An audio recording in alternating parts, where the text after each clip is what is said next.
श्राद्ध की लोक कथाओं के अनुसार जोगे और भोगे दो भाई थे। दोनों भाइयों में आपस में बहुत ज्यादा प्रेम था। जोगे बहुत पैसे वाला था, बहुत अमीर था, धनवान था, लेकिन भोगे बहुत गरीब और सरल स्वभाव का था। जोगे की पत्नी बहुत घमंडी और धन का अभिमान करने वाली थी, लेकिन भोगे की पत्नी बहुत सरल स्वभाव की थी। पितृपक्ष का समय आया, श्राद्ध करने का समय आया, तो जोगे की पत्नी ने अपने पति से कहा, हमें अपने पितरों का श्राद्ध करना चाहिए। तब जोगे ने कहा, नहीं, हमें श्राद्ध नहीं करना है, यह सब बेकार की बातें हैं। लेकिन जोगे की पत्नी ने अपने पति को बहुत समझाया और कहा कि अगर हम अपने पितरों का श्राद्ध करेंगे तो पितर बहुत प्रसन्न होंगे और हमको आशीर्वाद देंगे। लेकिन जोगे ने कहा, तुम अकेले कैसे करोगी सब? तब जोगे की पत्नी ने कहा कि आप सोच रहे होंगे मुझे अकेले काम करना पड़ेगा और कैसे करेगी, लेकिन आप चिंता न करें, मैं भोगे की पत्नी को बुला लूंगी और हम लोग साथ मिलकर सारा काम करेंगे और श्राद्ध करेंगे।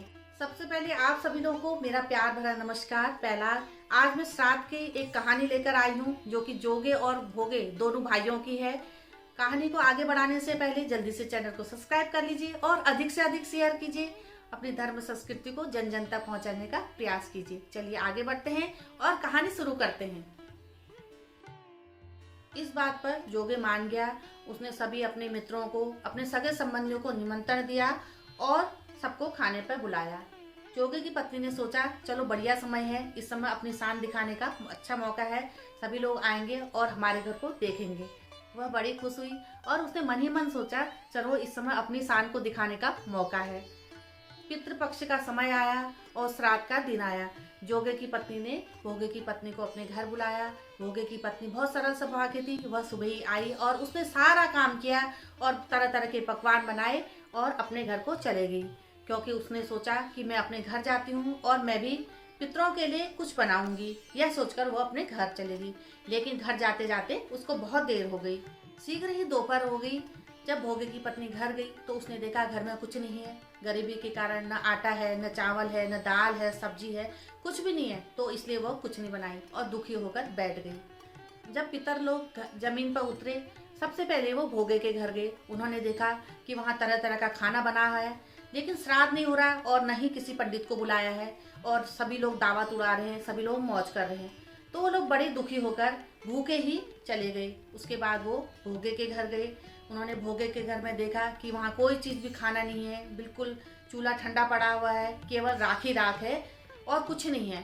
तो पितर बड़े दुखी हुए और वो भूखे ही पेट नदी किनारे पर चले गए। सभी पितर नदी के किनारे इकट्ठा हुए और उन्होंने सभी ने अपने अपने श्राद्ध की बात बताई कि हमने ये खाया, हमने पूड़ी खाई, हमने बड़े खाए, हमने खाना खाया। लेकिन जोगे और भोगे के जो पितर थे वो बड़े दुखी थे और भूखे थे। उन्होंने बताया कि हमारे साथ ऐसा हुआ, हम लोग भूखे हैं और हमने खाना नहीं खाया। जोगे के घर में ब्राह्मण नहीं थे और उन्होंने श्राद्ध नहीं किया था और भोगे के घर में गरीबी थी। यह सब बता के सभी पितर एक साथ स्वर्गलोक को चले गए।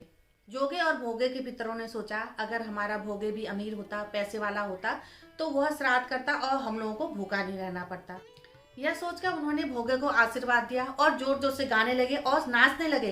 भोगे के घर में धन हो जाए, भोगे के घर में धन हो जाए, इस प्रकार कहकर वो जोर जोर से नाचने लगे। इस तरह शाम हो गई और शाम को जब भोगे के बच्चों ने अपनी माँ से खाना मांगा कि माँ हमें खाना दे दो, हमें भूख लगी है, तो भोगे की पत्नी ने कहा, खाना तो घर में है नहीं, जाओ घड़े में पानी है, उस पानी को पी लो।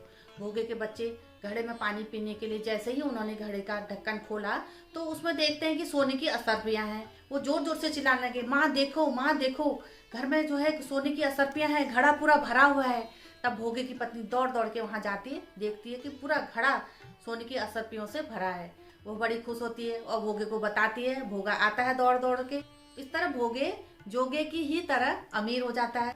अगला साल आया और पितृपक्ष आया, श्राद्ध का दिन आया। भोगे की पत्नी ने 56 प्रकार के पकवान बनाए, ब्राह्मणों को भोग कराया और उनको दक्षिणा दी और खुशी खुशी विदा किया और अपने बंधु बांधवों को बुलाया और उनको श्राद्ध में तरह तरह का भोजन कराया। इस तरह उन्होंने आशीर्वाद लेकर सबको विदा किया। पितृ भी आए और उन्होंने भी भोजन किया और भोगे को और जोगे को दोनों अपने बच्चों को आशीर्वाद देकर स्वर्गलोक को चले गए। हमें इस कहानी से ये सीख मिलती है कि अगर हम अपने पितरों का श्रद्धा से श्राद्ध करेंगे और उनको याद करेंगे, अगर श्राद्ध तर्पण करेंगे, तो वो हमें आशीर्वाद देंगे। और श्राद्ध को श्रद्धा से ही करना चाहिए। श्राद्ध का मतलब होता है श्रद्धा। अब मैं अपना वीडियो यहीं पर समाप्त कर रही हूँ।